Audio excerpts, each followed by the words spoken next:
राधे राधे। कैसे हैं आप सब? आई होप आप सब लोग बिल्कुल ठीक होंगे। राधा रानी की कृपा आप पे हमेशा बनी रहे। तो आज है अक्षय तृतीया और अक्षय तृतीया के दिन मैं अपने ठाकुर जी की करने जा रही हूँ चंदन सेवा। आज से 21 दिन के लिए उनकी चंदन यात्रा शुरू हो रही है और मैं फर्स्ट टाइम कर रही हूँ क्योंकि मुझे अभी तक कोई ज्ञात नहीं था इस सब चीज़ों के बारे में। मुझे पता चला तो मैं आज से जब मैं देखते हैं, हम वीडियोस देखते हैं, उन सबकी चीज़ों के बारे में करते हैं तो हमें ज्ञान होता रहता है कि हम अपने ठाकुर जी से प्यार करते हैं। तो आज से हमें उन्हें शीतलता प्रदान करने के लिए चंदन यात्रा, चंदन सेवा शुरू करते हैं 21 दिन के लिए। तो आज जिस तरीके से अक्षय तृतीया वाले चंदन सेवा करते हैं वो मैं आज आप लोगों के साथ शेयर करती हूँ। अगर आपको मेरा ये वीडियो जरा सा ही पसंद आता है तो प्लीज़ मेरे चैनल को सब्सक्राइब कर लीजिएगा, वीडियो को लाइक कर दीजिएगा। और मैं आपको दिखाती हूँ कि मैंने क्या क्या करा है।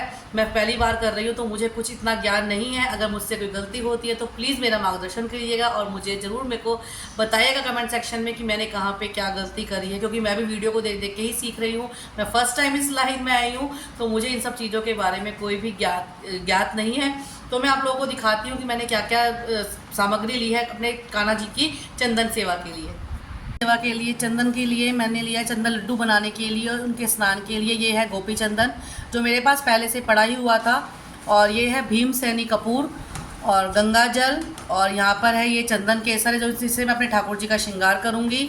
और मैंने लिया यहाँ पे तुलसी दल मंजरी के साथ में, और ये है गुलाब जल।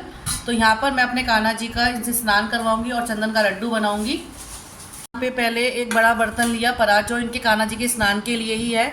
तो मैंने यहाँ पे पहले सतिया बना दिया और यहाँ पर मैंने अपने कान्हा जी को बिठा दिया है स्नान करने के लिए। मैंने लिया है यहाँ पे कच्चा दूध, पंचामृत का कुछ सामग्री मेरे पास नहीं थी तो मैं नहीं डाल पाई हूँ। मैंने यहाँ पे लिया है कच्चा दूध। तो आप कच्चे दूध से या पंचामृत से अपने कान्हा जी को स्नान करवाएंगे। मेरी श्री जी भी है बाल रूप में, उनका भी मुझे स्नान में स्नान करवाएं, तो मैं स्नान करवाती हूँ, फिर मैं आपसे मिलती हूँ। मैं अपने श्री जी और कान्हा जी का आपके कच्चे दूध से स्नान करवा दूंगी। अगर आपके पास भी श्री जी बाल रूप में है तो उनकी भी सेवा उसी तरीके से करिए। बस उनका चंदन पूरा बॉडी पे चंदन नहीं लगाना है, सिर्फ उनके चरणों में ही चंदन लगाना है। तो यहाँ पे मैं कच्चे दूध से उनको करवा रही हूँ स्नान। और फिर मैं यहाँ पे करूँगी साफ जल से स्नान करवाऊँगी पहले।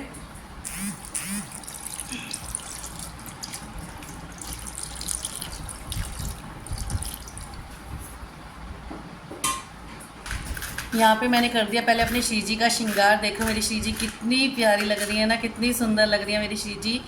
मैं जब चंदन सेवा करूँगी सिर्फ इनके चरणों में चंदन लगाना है मुझे, तो मैं इनको तैयार करके उनके स्थान पे बिठा दूँगी। फिर मैं करूँगी अपने बाके बिहारी जी का श्रृंगार। पे ले लिया है मैंने गोपी चंदन लिया है मैंने। आप अपने ठाकुर जी के हिसाब से ले सकते हैं, आपके ठाकुर जी कितने बड़े हैं। तो मेरे यहाँ तो छोटू से ठाकुर जी है तो मैं यहाँ पे थोड़ा सा ले रही हूँ। तो मैंने इसमें लिया गोपी चंदन और मैं इसके अंदर डाल दूँगी ये तुलसी के मंजरी और थोड़े से तुलसी दल, इसको तोड़ के डाल दूँगी क्योंकि हमें ठाकुर जी को शीतलता प्रदान करनी है आज के दिन। तो पूरे हम चंदन उसमें रखेंगे। और ये मैंने लिया भीमसेनी कपूर है मेरा, ये ऐसे वाला आता है, ये ऐसे वाला भीमसेनी कपूर है। इसको मैंने थोड़ा सा ले लिया है और थोड़ा सा लेकर मैं इसको इसमें तोड़ दूंगी क्योंकि ये ठंडक देता है, ठंडक प्रदान करता है। इसको मैं इसके अंदर तोड़ दूंगी। इसके अंदर फिर मैंने डाल दिया है थोड़ा सा रोज़ वाटर, गुलाब जल, और फिर मैंने डाल दूंगी थोड़ा सा इसमें डालूंगी गंगा जल।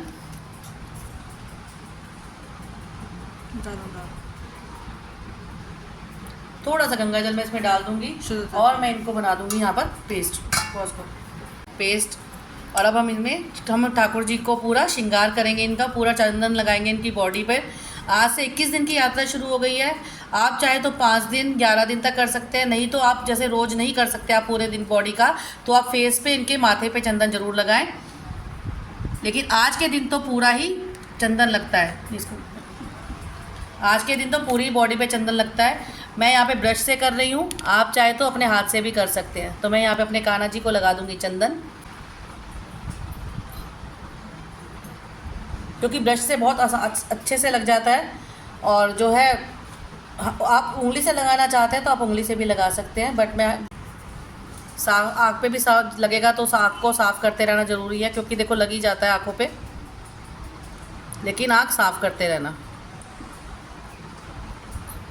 मैं चंदन अर्पित करूँगी जो बाल रूप में श्री जी होती हैं उनके चरणों में लगाइए, क्योंकि गर्मी तो इनको भी लगती है ना।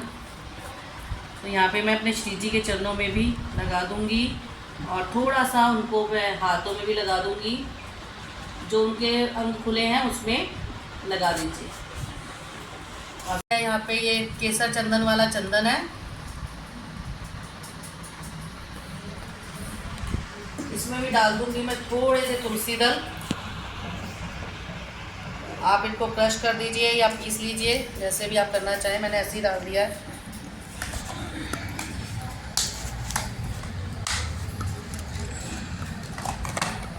थोड़ा सा डालूंगी इसमें मैं गंगा जल और खुशबू के लिए डालेंगे हम इसमें इत्र। तो इत्र को मैंने ऐसे हाथ से ले लिया है और अब मैं इसका बनाऊंगी चंदन लड्डू।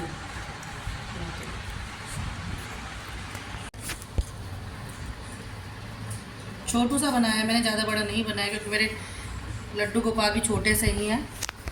तो ये मैंने बना दिया है लड्डू, चंदन लड्डू। और इसमें मैं तुलसा जी का फूल आकर उनके चरणों में रख दूँगी। पहले मेरे ठाकुर जी सूख चुके हैं तो मैं पहले इनको श्रृंगार करेंगे। अब हम उनका ठाकुर जी यहाँ पे हो गए हैं बिल्कुल तैयार। अभी हम इनका करेंगे फूलों से श्रृंगार, क्योंकि फूलों में फूल इन्हें शीतलता देंगे। जितनी ठंडक हो सके आज के दिन हम इन्हें अपने ठाकुर जी को देंगे और ये यात्रा 21 दिन तक चलेगी। चारों तरफ जहाँ पे वो बैठेंगे उनके चारों तरफ हम फूल लगा लेंगे, श्री जी के पास भी लगाएंगे कि ताकि फूल से उन्हें शीतलता मिले। हम सारे फूल उनके आसपास फैला देंगे, इधर लगा देंगे, फूलों में बिठा दिया उन्हें। और ये है माला, तो ये माला फूलों की मैं दूंगी। और जो मैंने ये चंदन का लड्डू बनाया है, ये बाके बिहारी जी के चरणों में रखा होता है। मैं यहाँ पे बाके बिहारी जी के चरणों में चंदन का लड्डू रख दूँगी।